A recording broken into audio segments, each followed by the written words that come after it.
السلام علیکم، ہماری channel stories of Islamic heroes میں خوش آمدید۔ اگر آپ نے ابھی تک سبسکرائب نہیں کیا تو برائے مہربانی سبسکرائب کریں۔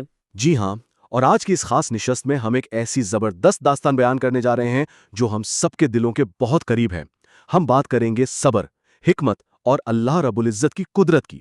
یہ داستان صرف ایک گزرا ہوا واقعہ نہیں ہے، بلکہ یہ زندگی گزارنے کا، مصیبتوں سے لڑنے کا اور اللہ پر بھروسہ کرنے کا ایک ایسا عظیم سفر ہے جو رہتی دنیا تک ہم سب کی رہنمائی کرتا رہے گا۔ بالکل، تو آئیے آج کی اس گفتگو کا آغاز ایک بہت ہی بنیادی اور پراسرار سوال سے کرتے ہیں۔ ہم سب رات کو سوتے ہیں تو نیند کی تاریکی میں نظر آنے والے ان خوابوں کی اصل حقیقت آخر ہے کیا؟ انسان اپنی زندگی کا ایک بہت بڑا حصہ سو کر گزارتا ہے، تو کیا یہ خواب صرف ہمارے دماغ کی بنائی ہوئی کہانیاں ہیں یا ان میں واقعی کوئی گہرا غیبی پیغام چھپا ہوتا ہے؟ بہت ہی کمال کا سوال اٹھایا آپ نے۔ دیکھیے، یہ موضوع انسانی تاریخ کا ایک بہت ہی پیچیدہ پہلو رہا ہے، اور اس پر بات کرنا اس لیے بھی ضروری ہے کیونکہ خوابوں کا یہ پراسرار سلسلہ حضرت یوسف علیہ السلام کے مبارک زندگی کے ساتھ بڑی گہرائی سے جڑا ہوا ہے۔ اگر ہم تھوڑا غور کریں تو ان کی پوری زندگی کی تکلیفیں اور پھر شاندار عروج کی کہانی دراصل ایک خواب سے ہی تو شروع ہوتی ہے۔ صحیح کہا آپ نے۔ حضرت یوسف علیہ السلام نے اپنے لڑکپن میں ایک بے حد حیران کن خواب دیکھا تھا۔ انہوں نے خواب میں دیکھا کہ 11 ستارے اور ان کے ساتھ سورج اور چاند آ کر ان کے سامنے سجدہ کر رہے ہیں۔ ذرا تصور کریں کتنا عجیب اور شاندار منظر ہوگا وہ۔ آسمان کے روشن ستارے اور سورج چاند زمین پر اتر کر ایک معصوم بچے کے سامنے جھک رہے ہیں۔ سبحان اللہ! بس یہی وہ مقام ہے جہاں سے اس داستان کا پہیہ گھومنا شروع ہوتا ہے۔ یہ کوئی معمولی منظر نہیں تھا، بلکہ ایک بہت بڑی غیبی پیشین گوئی تھی جس نے آگے چل کر تمام تاریخی واقعات کی بنیاد رکھی۔ ایک بچے کے ذہن میں اترنے والا یہ خواب دراصل ایک شاندار مستقبل اور نبوت کے عظیم منصب کی ایک کھلی نوید تھی۔ اور جب حضرت یوسف علیہ السلام نے اپنا یہ خواب بیان کیا تو ان کے شفیق والد یعنی حضرت یعقوب علیہ السلام نے بڑی دانشمندی سے کام لیا۔ نبوت کے نور سے وہ فوراً سمجھ گئے کہ اس خواب کا اصل مطلب کیا ہے، اس لیے انہوں نے فوراً اپنے بیٹے کو نصیحت کی کہ اس راز کو چھپا کر رکھنا اور خبردار اپنے بھائیوں کے سامنے اس کا ذکر بالکل نہ کرنا۔ بالکل بجا فرمایا، اور یہاں ہم سب کے لیے زندگی کا ایک بہت ہی اہم سبق موجود ہے۔ اس واقعے نے حسد جیسی خطرناک بیماری اور شیطانی وسوسوں کو بے نقاب کر دیا ہے۔ یہ ہمیں سکھاتا ہے کہ بعض اوقات اپنی بڑی خوشخبریوں اور کامیابیوں کا ہر کسی کے سامنے چرچا کرنا کتنا نقصان دہ ہو سکتا ہے، کیونکہ شیطان انسان کا کھلا دشمن ہے اور وہ قریبی رشتوں میں دراڑیں ڈالنے کا کوئی موقع ہاتھ سے نہیں جانے دیتا۔ اور پھر وہی ہوا جس کا ڈر تھا، جب بھائیوں نے حسد اور بغض میں آ کر ایک معصوم بچے کو اندھے کنویں میں پھینکا تو اس اندھیرے میں حیرت انگیز معجزات رونما ہوئے۔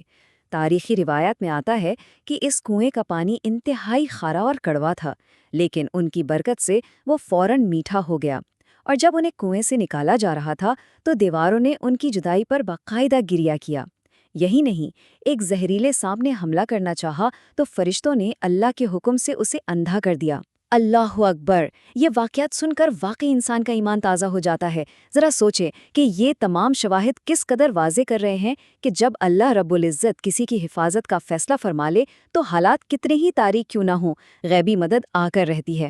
یہ خدائی حفاظت کا ایک ایسا شاندار ثبوت ہے کہ جہاں دنیا کے تمام دروازے بند ہو جائیں، وہاں رب کی رحمت کے دروازے خود بخود کھل جاتے ہیں۔ ہوسٹ 2 آگے چل کر تاریخ میں ایک ایسا ہندسہ ملتا ہے جو انسان کو دنگ کر دیتا ہے۔ 25,000!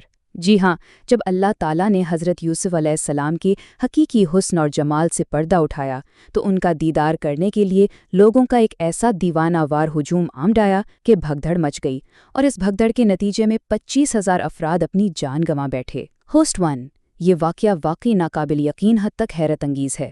یہ تعداد ہمیں بتاتی ہے کہ ان کی جسمانی خوبصورتی کس قدر بے مثال اور خدائی تھی۔ اللہ نے انہیں ایسا حسن کامل عطا کیا تھا جس کی تاب لانا یا جسے سیدھی آنکھ سے دیکھنا عام انسانوں کے بس کی بات ہی نہیں تھی۔ اور اس بے مثال حسن کے کچھ اور معجزات بھی تاریخ کے صفحات پر موجود ہیں۔ کیا کوئی عام انسان یہ سوچ بھی سکتا ہے کہ قحط کے دوران جب فاقے چل رہے ہوں، محض کسی کے چہرے کا دیدار کرنے سے لوگوں کی بھوک اور پیاس مٹ جائے، یا ان کے چہرے کی مبارک روشنی سے ایک پیدائشی نابینا کی بینائی چشم زدن میں واپس آ جائے؟ یہ سب حقائق ہیں۔ بے شک، اور یہ معجزات انسانی عقل کو حیران کر دینے کے لیے کافی ہیں۔ سب سے خوبصورت بات یہ ہے کہ ہمارے نبی مکرم صلی اللہ علیہ وآلہ وسلم نے بھی شب معراج کی ملاقات میں اس بے مثال حسن کی تصدیق فرمائی تھی۔ روایات بتاتی ہیں کہ جب حضرت یوسف علیہ السلام مصر کی گلیوں سے گزرتے تو ان کے چہرے کا نور دیواروں پر یوں پڑتا تھا جیسے سورج کی روشنی چمک رہی ہو۔ یہ وہ جمال ہے جس کی پوری انسانی تاریخ میں کوئی دوسری مثال نہیں ملتی۔ ہوسٹ 2 کنویں کے بعد مصر کے شاہی محل میں پہنچ کر آزمائشوں کا ایک بالکل نیا اور کٹھن دور شروع ہوتا ہے۔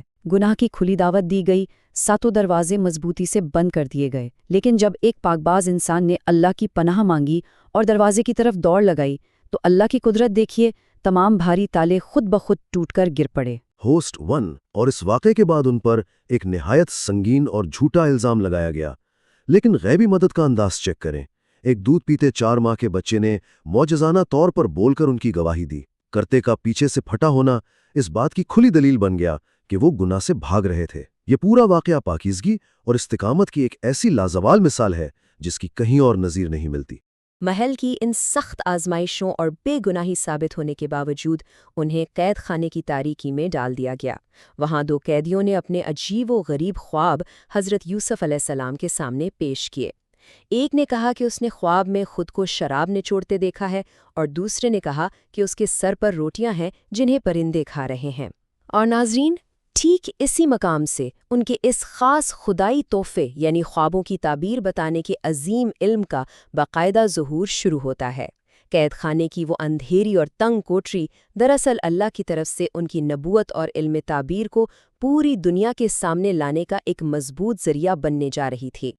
قید خانے کے اندر رونما ہونے والے معجزات بھی خاص توجہ کے لائق ہیں۔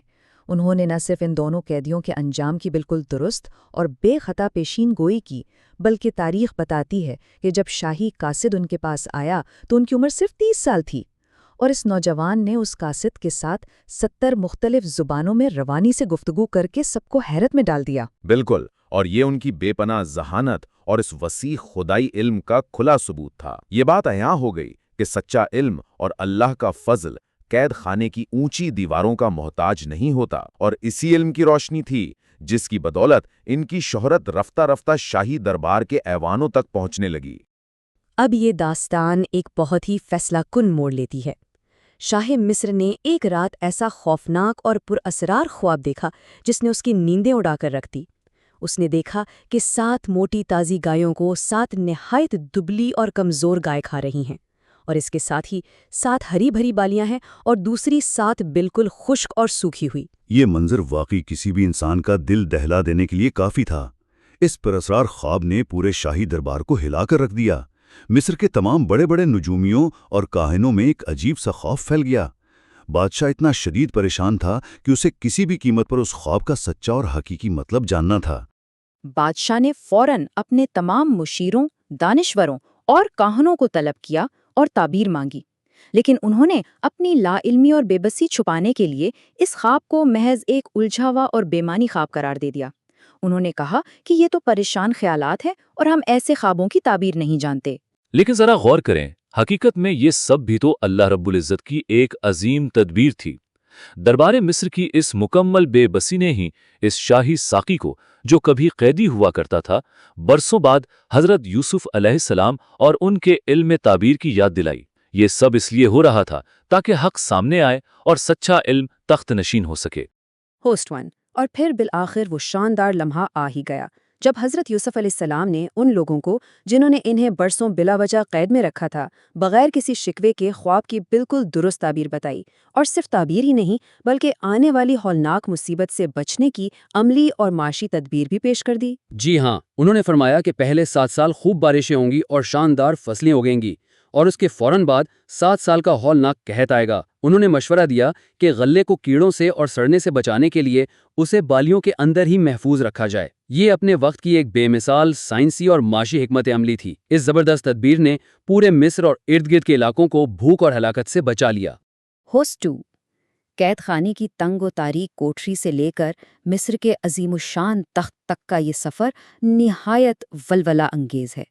پہلے بادشاہ کے سامنے ان کی مکمل بے گناہی ثابت ہوئی، پھر انہیں عزت کے ساتھ رہا کر کے پورے ملک کے خزانوں کا نگران مقرر کر دیا گیا، اور پھر تقدیر نے وہ دن بھی دکھایا جب ان کے اپنے ہی بھائی ایک حاجت مند کی حیثیت سے ان کے دربار میں غلہ مانگنے حاضر ہوئے۔ بالکل، اور یہ حیرت انگیز سفر ہمیں سکھاتا ہے کہ صبر کا پل کتنا میٹھا اور شاندار ہوتا ہے۔ اتنے سالوں کی بے گناہ قید، اپنوں کی جدائی اور بے شمار مصیبتوں کے بعد یہ ان کی استقامت پر اللہ کا ایسا انعام تھا جس نے انہیں دنیا کے سامنے حکمران بنا کر کھڑا کر دیا۔ اور داستان کا یہ حصہ انسان کو بے ساختہ جذباتی کر دیتا ہے۔ برسوں تک اپنے لاڈلے بیٹے کی جدائی کے غم میں رو رو کر ایک دکھی والد کی آنکھوں کی روشنی مکمل طور پر جا چکی تھی، لیکن جیسے ہی بیٹے کی وہ بابرکت قمیض ان کے چہرے سے مس ہوئی، ان کی کھوئی ہوئی بینائی ایک دم معجزانہ طور پر لوٹ آئی۔ یہ منظر باپ اور بیٹے کے درمیان موجود بے پناہ محبت اور ایک گہرے روحانی تعلق کی سب سے خوبصورت مثال ہے۔ سالوں کے لمبے انتظار کے بعد محض ایک قمیض کی خوشبو کا بینائی لوٹا دینا یقیناً خدائی معجزہ ہے۔ یہ واقعہ ہمیں بتاتا ہے کہ اللہ کے نیک بندوں کی امید اور یقین کبھی رائیگاں نہیں جاتا۔ اور پھر قرآن مجید اس داستان کے عروج کو انتہائی پرشکوہ اور خوبصورت الفاظ میں بیان کرتا ہے۔ وہ لمحہ آ گیا جب برسوں پہلے لڑکپن میں دیکھا گیا وہ حیران کن خواب بآخر اپنے پورے جاؤ جلال کے ساتھ سچ ثابت ہوا۔ جب والدین کو شاہی تخت پر بٹھایا گیا اور تمام بھائی احترام میں سجدہ ریز ہو گئے تو حضرت یوسف علیہ السلام نے کسی تکبر کا مظاہرہ نہیں کیا، بلکہ انتہائی عاجزی سے ساری کامیابی اللہ رب العزت کے حوالے کر دی۔ طاقت ملنے کے بعد یہ انکساری اور اللہ کا شکر اس عظیم الشان داستان کا ایک انتہائی شاندار اور سبق آموز اختتام ہے۔ تو حضرت یوسف علیہ السلام کے اس روح پرور قصے سے رہنمائی لیتے ہوئے آئیے اب ہم اسلام میں خوابوں کی مجموعی حقیقت کو تفصیل سے سمجھتے ہیں۔ آخر رویائے صالحہ کہتے کسے ہیں؟ یہ دراصل اللہ تعالیٰ کی طرف سے دکھایا جانے والا ایک بالکل سچا اور نیک خواب ہوتا ہے جس میں کسی شیطانی خیال کی کوئی آمیزش نہیں ہوتی۔ بالکل، اور اس کی روحانی اہمیت کا اندازہ آپ اس بات سے لگا سکتے ہیں کہ اسلامی تعلیمات میں اسے نبوت کا 46واں حصہ قرار دیا گیا ہے۔ اس کا مطلب ہے کہ یہ خواب رات کے وقت دماغ کا کوئی عام کھیل نہیں ہوتے، بلکہ یہ اللہ کی طرف سے اپنے بندوں کے لیے سچی رہنمائی اور خوشخبری کا ایک انتہائی معتبر ذریعہ ہوتے ہیں۔ خوابوں کی مزید گہرائی کو سمجھنے کے لیے ان دو بالکل مختلف پہلوؤں پر غور کرنا ضروری ہے۔ ایک طرف وہ پاکیزہ خواب ہیں جو رحمان کی طرف سے آتے ہیں، یہ انسان کو خوشی، امید اور ایک عجیب سا قلبی سکون دیتے ہیں جنہیں دیکھ کر انسان بیدار ہو کر بہت ہلکا اور پرسکون محسوس کرتا ہے۔ اور اس کے بالکل الٹ دوسری طرف وہ خواب ہیں جو خالصتاً شیطانی وسوسوں کا نتیجہ ہوتے ہیں۔ شیطان کا مقصد صرف اور صرف انسان کو خوفزدہ کرنا، ڈرانا اور بغیر کسی وجہ کے شدید اداسی میں مبتلا کرنا ہوتا ہے۔ روحانی اعتبار سے ہمیں یہ جاننا چاہیے کہ یہ دونوں بالکل الگ تجربات ہیں اور ان کی پہچان بہت ضروری ہے۔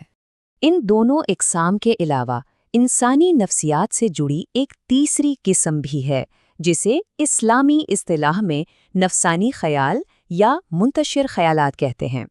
یہ وہ خیالات ہیں جنہیں ہم اکثر بے معنی خواب کہتے ہیں، جن کا نہ کوئی سر ہوتا ہے نہ پیر۔ صحیح کہا آپ نے۔ دن بھر ہم جن کاموں میں مصروف رہتے ہیں، جو الجھنیں دماغ پر سوار رہتی ہیں یا جو ہماری دبی ہوئی خواہشات ہوتی ہیں، رات کو وہی سارے خیالات ایک بے ترتیب خواب کی صورت میں نظر آتے ہیں۔ اس لیے ہمارے دیکھنے والوں کو یہ جان کر اطمینان رکھنا چاہیے کہ ہر الجھے ہوئے خواب کی کوئی خاص تعبیر تلاش کرنے کی قطعی ضرورت نہیں ہوتی۔ اسلام میں خوابوں کو کس قدر اہمیت دی گئی ہے، اس کا اندازہ ہمارے پیارے نبی کریم صلی اللہ علیہ وآلہ وسلم کی اس نہایت خوبصورت سنت سے لگایا جا سکتا ہے۔ آپ صلی اللہ علیہ وآلہ وسلم کا روزمرہ کا معمول تھا کہ فجر کی نماز کے بعد خاص طور پر صحابہ کرام کے درمیان تشریف فرما ہوتے، ان سے ان کے خواب سنتے اور پھر اپنی کمال حکمت سے ان کی درست تعبیر بیان فرماتے۔ سبحان اللہ! فجر کے بعد کی یہ بابرکت محفل ہمیں یہ اہم نکتہ بتاتی ہے کہ رات کے پچھلے پہر دیکھے گئے خواب کس قدر معنی خیز ہوتے ہیں۔ طلوع آفتاب کے وقت ان پر غور و فکر کرنا اور انہیں اہمیت دینا ہماری اسلامی روایات کا ایک انتہائی روشن پہلو ہے۔ اب سوال یہ پیدا ہوتا ہے کہ اگر کسی خوش نصیب کو کوئی اچھا خواب نظر آئے تو اسے کیا کرنا چاہیے؟ اس کے لیے کچھ نہایت اہم اسلامی آداب ہیں۔ سب سے پہلے تو بیدار ہوتے ہی اس بشارت پر اللہ کی حمد و ثنا بیان کرنی چاہیے اور اس پیغام سے دلی خوشی اور امید محسوس کرنی چاہیے۔ بالکل، اور اس میں ایک نہایت کلیدی نکتہ بھی پوشیدہ ہے۔ جیسا کہ ہم نے حضرت یعقوب علیہ السلام کی نصیحت میں دیکھا تھا، اچھا خواب صرف اور صرف اپنے ہمدرد اور محبت کرنے والے کو ہی بتانا چاہیے۔ ہر کسی کے سامنے اس کا ذکر نہیں کرنا چاہیے تاکہ خود کو حاسدوں کی بری نظر اور سازشوں سے محفوظ رکھا جا سکے۔ اور اسی طرح اگر نیند میں کوئی سخت ڈراؤنا یا برا خواب آ جائے تو اس سے گھبرانے یا خوفزدہ ہونے کی قطعی کوئی ضرورت نہیں۔ اسلام نے اس کے لیے نہایت مؤثر ہدایات دی ہیں۔ فوراً جا کر شیطان کے شر سے اللہ کی پناہ مانگیں، یعنی اعوذ باللہ پڑھیں اور اپنی بائیں طرف 3 بار ہلکا سا تھتکار دیں۔ اور اس میں سب سے اہم بات یہ ہے کہ اس برے خواب کا ذکر کسی کے سامنے ہرگز نہ کریں، بس اسے مکمل خاموشی سے نظر انداز کر دیں۔ یقین جانیے اس طرح کرنے سے یہ ڈراؤنا خواب آپ کو نفسیاتی یا جسمانی طور پر کوئی نقصان نہیں پہنچا سکتا۔ یہ اسلام کا تجویز کردہ ایک بہترین روحانی علاج ہے۔ تو آج کی اس تفصیلی اور فکر انگیز نشست کے اختتام پر ہم سب کے لیے ایک انتہائی اہم لمحہ فکریہ ہے۔ ذرا سوچیں، کیا ہم اپنی روزمرہ کی بھاگ دوڑ میں نیند کے دوران ملنے والے ان روحانی اشاروں اور پیغامات پر پوری طرح توجہ دے رہے ہیں؟ حضرت یوسف علیہ السلام کی اس عظیم داستان نے ہمیں یہ خوبصورت سبق دیا ہے کہ کائنات کا مالک اپنے بندوں سے مختلف اور حیرت انگیز طریقوں سے کلام کرتا ہے۔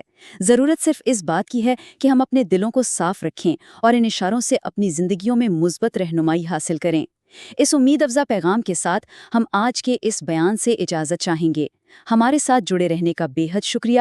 اللہ حافظ۔